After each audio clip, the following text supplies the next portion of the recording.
Okay, hello, here we are. Wow, my first broadcast. What can I say? I'm a little bit nervous about it, but yeah, so I'm gonna give it a go.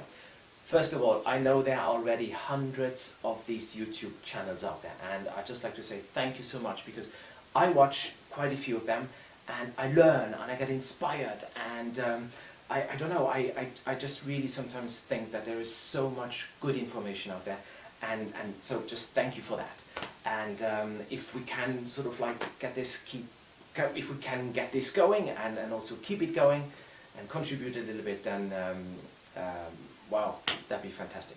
So I'm gonna do this as live. I will not edit. If I make a mistake speaking and if I get a word wrong, I'll just have to say it again. And it's gonna be as live as if it was live. I think that's really important. Good. I will also say a few words in French now and in German and then in Luxembourgish, because I like to also welcome my colleagues and my friends overseas.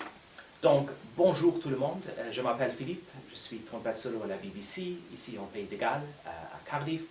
Et voilà, je fais cette vidéo simplement pour parler un petit peu de la trompette. Et si vous avez des questions ou un commentaire, n'hésitez pas à me contacter et peut-être qu'on peut parler ensemble des petits problèmes qu'on a, des petits trucs qu'on fait à la trompette. Voilà, merci beaucoup. Hallo auch meine Freunde aus dem deutschsprachigen Raum.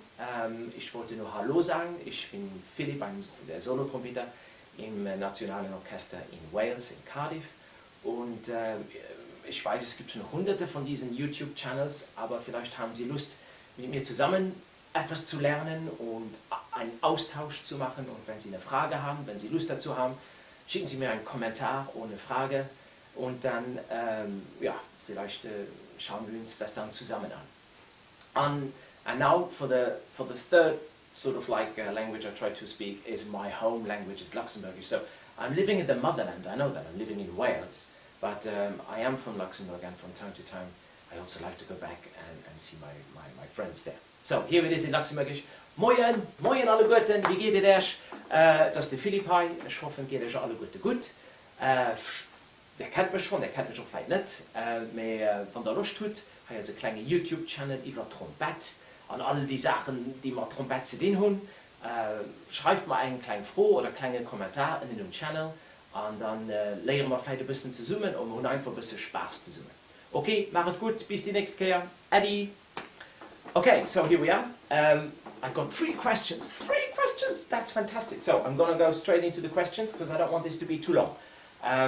You know, here we go. First question is from Rebecca. I do happen to know Rebecca. Hello Rebecca, how are you? So, she's asking, hi Philip, this is Rebecca here. I started the trumpet this year and I struggle quite a lot with taking a breath when the little apostrophe appears at the beginning, middle or end of a bar.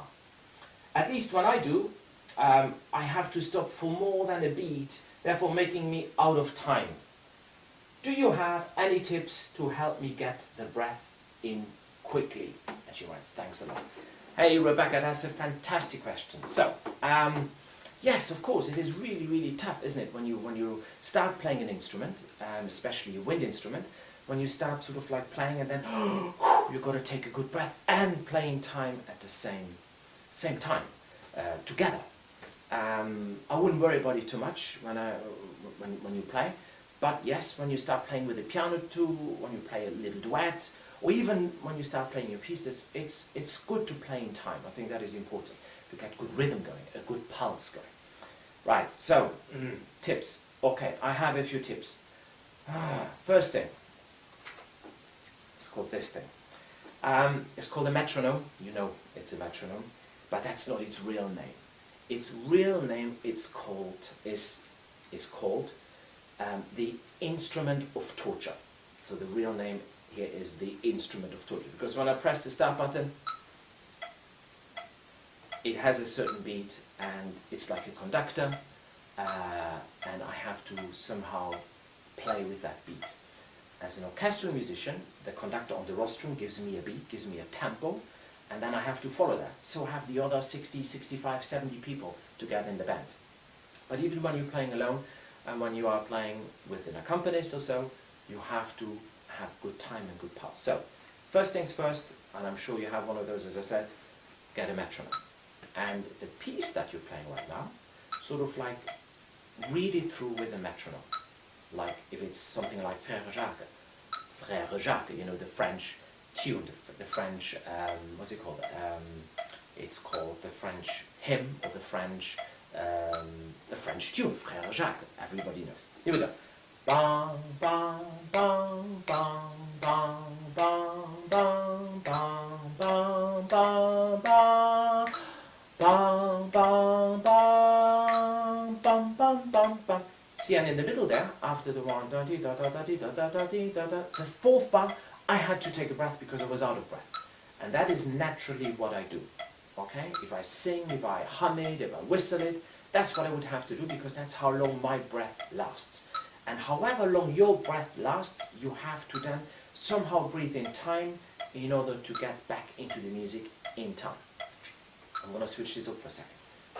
Switch it off for a second. Okay, so related to the trumpet, well, if I have a beat going and it's at that speed roughly now and it's in 4/4,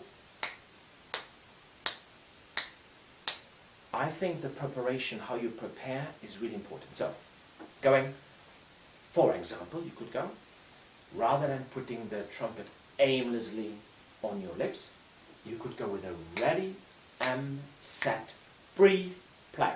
That would already give you a good start that you are in good time. So, ready, set.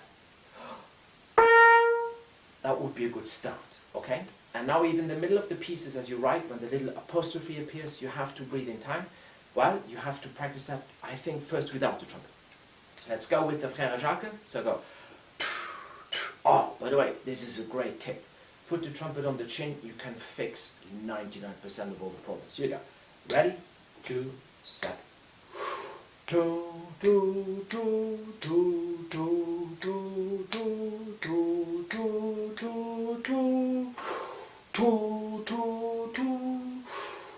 do, do, do, do, do. See, I am breathing in time. To check what I have good time, or what I'm keeping the time somehow. Do, do, do, do, do, do, do, do, do, do, do, do, do, do, dun, dun, dun, dun, dun, dun. That's what I do. If I want to get really technical and a bit dry, I just practice like this. 1, 2, 3. 1, 2, 3. 1, 2, 3. And then I put my trumpet on my chops, on my lips, and I do exactly the same. Same exercise, without music now, just trying to breathe in a time and then let the note go in the same time. Here we go. And ready, and set. Ready, 2, 3. And let's play low G. Not a low G, a low C. Ready, and set. 2, 3, 4. Ready, and set. That's what I do. And then when I put it together with the metronome and I play the music. So ready, and set.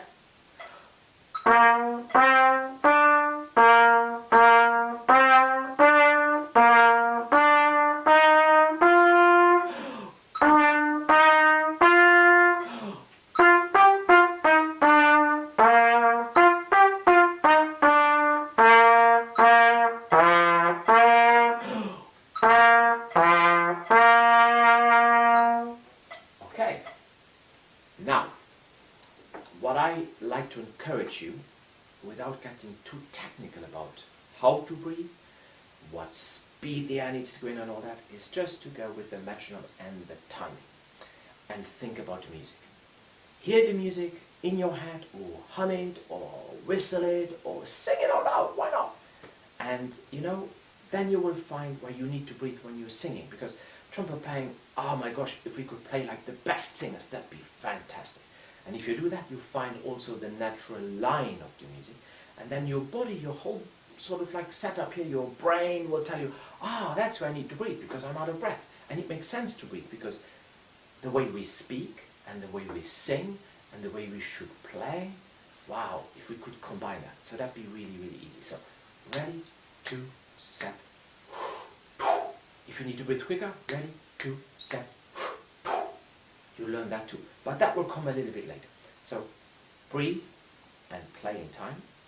Use the instrument of torture and then just try it out, dryly like this, without the music, and then as soon as you're comfortable, sing, hum, whistle your music, and try it with the trumpet. Okay? Rebecca, I hope that really, really helps. But first of all, thank you so much for your question. If you have any more questions, and it's not that clear, because this is my first broadcast, let me know, and I'll try to be clearer next time. Okay? Thank you so much. Okay, question number 2. So, I had a question from Nick, and I also happen to know Nick, which is really quite funny that the first 2, and very kind also that the first 2 questions are from people that I know. So, Nick here, he writes, best way for mouthpiece choices. Nick, I know that was a trick question. Does it mostly depend on the player?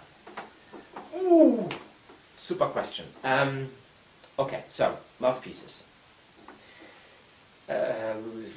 Choice for mouthpieces, there are a lot of amazing mouthpieces out there. Fantastic design, fantastic, they're the standard, the sort of like historical type of mouthpieces, and there are some new designs, some new ideas, some fantastic new inventions, and I think, you know, you need to find what works for you. Oh my gosh, what does that mean? Well, technically, on the mouthpiece, on a generally good make, first of all, go for a good make that is well designed and yeah, it's just an accepted standard mouthpiece. I think that's really important. I probably have offended a lot of people when I say an accepted mouthpiece. They all accept it, they're all really good, but if you're looking for something that does the job until you know exactly what you want to do with the trumpet, how far you want to take it, what sound you really want to produce and all that, if you're looking for a good beginner to medium sort of like mouthpiece, go for a standard mouthpiece. It doesn't really matter that much that there's a very specified sort of like mouthpiece, but it's important, I think, that you look for something that is doing the job. And what I want to say is that, for example, the bowl shape cup is an accepted cup. The V shape is really good too. Heavy weight on it is accepted these days. A booster, why not? I mean, see, there's so much out there. So what I'm trying to say is find a mouthpiece that lets you play all the notes. And they do exist. So again, find a mouthpiece that lets you play all the notes. And that is really important. There are few criteria that you need to look for. Let's start with the lips. First of all, if somebody has got thinner lips, I think I have sort of like medium-sized lips, I don't know. But somebody has got thinner lips, they probably get away with a bit of a smaller mouthpiece and also with a less wider cup. Somebody with a little bit bigger lips probably needs a wider cup and a little bit more space for the lips to be able to vibrate inside the cup. Then there is the rim to consider. If you have generally a rounder rim, that is helping with stamina, certainly with a little bit of the high notes as well, and also, yeah, general flexibility if you want. If you have more of a sort of like a sharper rim here, that helps with more precision. You get more to the center of the note sometimes.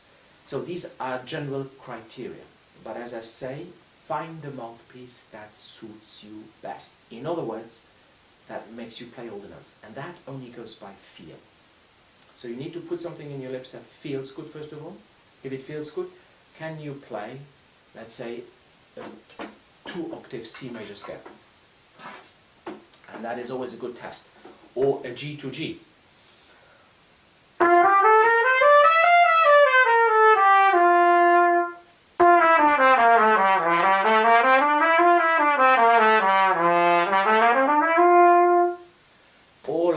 Students that know me, how many times times do we start a lesson with a C major scale? 1 octave to the D and then 2 octaves.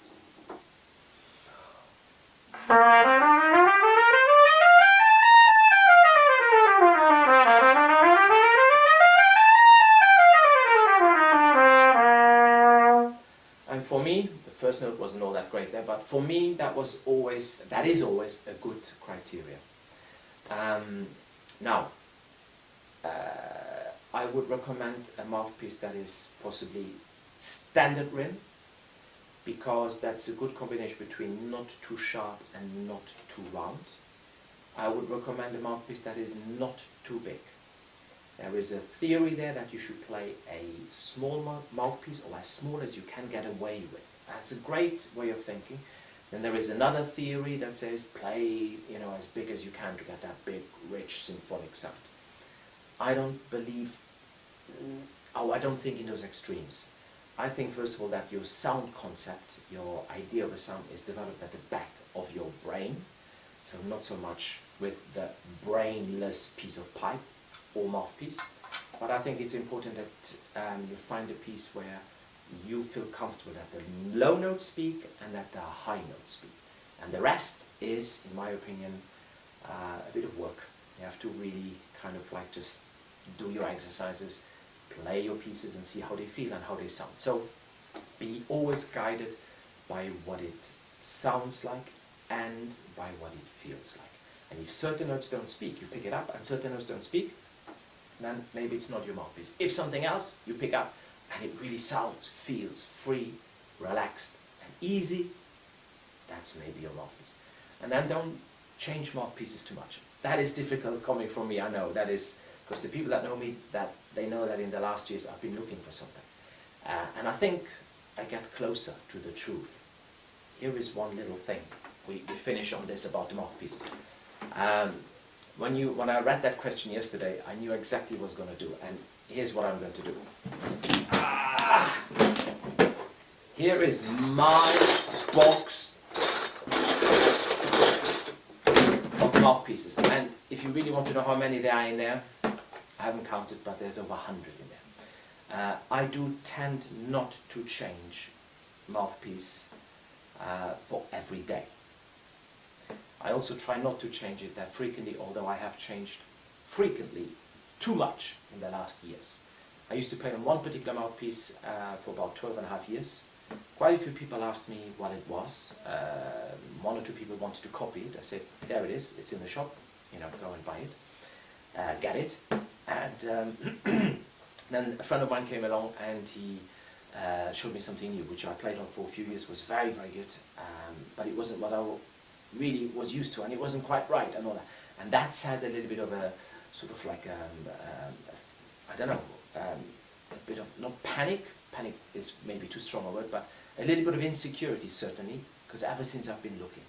And the other day I was with a really good friend of mine and a fantastic engineer, and we worked together all day, and I came back with one mouthpiece, two pieces exactly the same.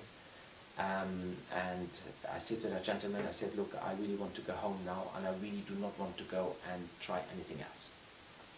And that's the truth. That's what I'm trying to do now. So I'm going to sit down and practice on this one mouthpiece.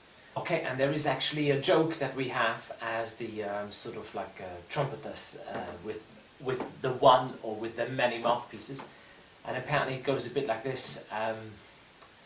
There's only one trumpet player species that is more boring than the one with 1,000 mouthpieces. That is the one trumpet player with the only one mouthpiece. Quote unquote, I'm not sure whether I sort of like said that properly, but yeah. Good luck, Nick. I'm sure you'll find the right piece. Go by what it feels and sounds like. If all the notes are there, then you're on to a winner. The rest is, like everybody else, a little bit of practice. Okay? Thank you for your question. Okay. Question number 3. Last question for today. It's from Jacques, and I don't know Jacques, so nice to meet you, Jacques. Thank you for your, or Jake, if you're English speaking, of course. And thank you so much for your question. And you go, have you made any significant changes to your practice routine since social distancing began? Yes. Ha!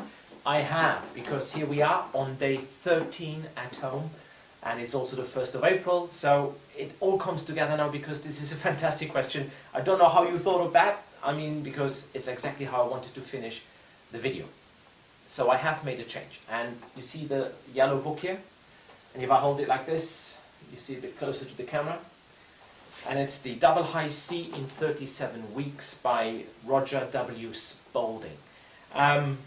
It's a book where you play every other day first, then you play every day again, then every other day, and then you play every day again, and at the end there is sort of like a final curtain call where you do a certain set of exercises every day. The first time through the book will take you 79 days. The second time then obviously half that amount, and then again 79 days, and then again half the amount, and then you've done 37 weeks, almost 9 months. Now I don't think, I hope not that this whole situation that we are in now is going to last for 9 months. I hope not. We don't know. And at this point, I think it's really important to say a big, huge thank you and thumbs up to everybody that helps in the medical profession right now. Doctors, nurses in the NHS here, anywhere in the world. So thank you so much for all your commitment. Thank you so much for all your help in these crazy times. Let's hope that us, the people, that we are staying disciplined enough to fight this together, stay at home, all those things, just do what the experts say. It's as simple as that. Thank you for that.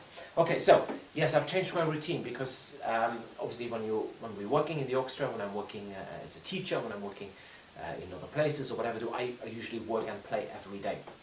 And I've done so for the last 20-something years, 21 years in the BBC, and even a bit longer in my whole career. But the point here is that now I have time, so I thought I experiment with this book again. 4 or 5 times in my life I tried to go through this book as he prescribes it. And at the end of the 79 days, so that you can see, here's 7, there it is. Here is the sort of like the guide how to play that book. So first time, every other day, every day, the second time through the book, and so on. So what I'm doing right now, as I say, is my day 13. So I've played 1, 3, 5, 7, 9, 11, and today 13. And I've just done it before I've recorded this video. So right now I'm using actually a question to you and a question to all of you. Who are the people that develop muscle the fastest, the quickest, the most efficiently? It's a really good question, because this book is based on a scientific principle. The people that are going to go sort of like to the gym, well, you know, the real serious bodybuilders, like Arnold Schwarzenegger, in his heyday, he kind of like, I'm pretty sure he used that principle, because what's happening here is that in order to develop muscle really well, efficiently, and get really strong and build it up, it's actually a lot of rest that you have to do, because inside every muscle, whether it's your lips here, your hands, any muscle in your body, is quite a bit of tissue, and that tissue needs to repair properly in order for it to grow, for the muscle to become stronger and more flexible. So if you do something, the theory is, and the principle, the scientific principle is, if you do something every day the same, you get very good at it if you apply yourself, if you use common sense and all those things. If you don't overdo it, for example. But if you do something every day, you get to a certain plateau, and that's it. Then you run a bit faster, maybe on your 100 meters you get sort of like half a second faster, which is a lot, or, you know, but you're there and thereabouts. Whereas if you actually work every other day, you give your tissue in your muscles enough time to repair, hence the muscle grows quicker and gets stronger. It's day 13 today for me, and I feel that I'm now ready to play more. The method starts really, really easy. There is a warm-up within the method, and they are the same set of exercises every single other day at the moment, but they're just being expanded. So my range went to top A today. It started to F sharp, now it goes up to A already. We also use this principle at the college where I teach, at the Royal Welsh College of Music and Drama. My first clang for the video.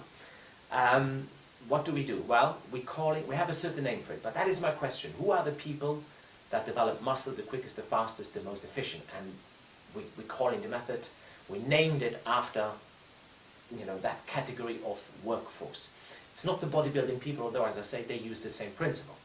So if you, the principle is, if you one day, on the Monday, you go to your gym and you are serious about this, you will only work on your upper body, your chest muscles, your arms, and you won't do anything on your lower legs. If the next day you want to go, you only work on your lower body, on your legs, on your everything else here, but nothing up here. You let that rest. Whereas day 3, you do, you know, your arm muscles again. Day 4, you do your leg muscles again. And that is the principle, so that every other day, your arms have the chance to recover, to recuperate, and your legs as well. In the college, I think we have a really good way there, because what we do for any exam, for anything that is a sort of like an audition, a mock audition, or anything that they have to do, an assessment, we are working like this. We are having a playing day and we have a technical day. During the playing day, which is day 1, 3, 5 at the moment, when you go through the book for the first time, we are playing everything through. Whatever piece it is, whatever study it is, whatever scale it is, we play it through without stopping. Whereas on the next day, on day 2, 4, 6, and so on, we are playing very little, very often. That means on the playing day, we are finding out how much strength this concerto needs, that study, and stamina, everything. And then we'll play it through, hopefully slowly, because that way you can really register how much strength you need. So you don't need to go up to speed, but you play through comfortably and slowly. Then your muscle memory, your mind, whatever it is, registers exactly how much effort you need. The next day, you play very little, very often. Sometimes 100 times in the morning, 100 times in the afternoon, and maybe 50 times in the evening. Very little, very, very, very little, but very, very often. So you do not use the long playing through, you do not use the muscles where you have to get through the whole effort, but you learn in your technique, your technical difficulties, your technical little passages in that concerto, in that study. It's also a really effective time management practice principle, if you want. Because see, one day you play everything through, the next day you don't have to play your whole recital program of 40 minutes through one more time, or 45 minutes up to an hour. No, you only practice on the bits that you don't know that well yet. Whereas the following day, when you play everything through again, you already get a little bit better, you have a bit more fluency, you have a little bit more ease of playing the pieces through. And actually, within 7 days or fortnight, you can learn so much. You can learn a whole program of 40, 45 minutes in a recital, because every other day you learn or play a passage or the whole piece through, whereas in between you learn the little bits. So yes, I've changed my practice routine, because it's the 14th day at home, it's the 13th day that I'm doing this, because I have time now, because I really gave the first, second day, the 4th day, the 6th day a complete rest. It felt really weird not playing every day, and I was thinking, oh my gosh, what am I doing? I want to play, I need to play. Actually, I don't, because by day 13 today, I feel a lot fresher. The method at the moment, day 13 takes about 45 to 50 minutes, 55 minutes, and it really, it felt easier to play. So yes, my routine has changed. Maybe you have changed your routine as well. Maybe you have more time to practice. Think about more time. Is that necessarily also good quality time to practice? All those things. But I have changed my routine, and I'm very happy to share, maybe see how far I get, if I ever get to a super high C in my life. I've done 1 or 2, but maybe I get another 2 or so. That'd be really lovely before, I'll pack up. But that's in a little while. Okay, cool. Thank you so much, everybody, for watching. Jacques, or Jake, I hope that really helped you. As I say, all 3 questions, thank you so much for your questions. I hope to broadcast again, maybe at the end of the week or at the beginning of next week, do another little video. And yeah, stay happy, stay healthy, stay motivated. Thank you so much for watching. Please do not be shy. Give me a comment. Please be kind about your comments as well. My French and my German and my Luxembourgish French, mes amis français, meine deutschen Freunde and an mijn leefcollega's daheim zu Lützeburg, please also send any comments or a message, and I will also leave my email address at the end of this video. And if you have a question that you do not want to pose publicly, please get in touch as well that way, and we can, I'm sure we'll find a way of answering that. Okay, thank you so much for your time one more time, and see you soon. Cheers, bye.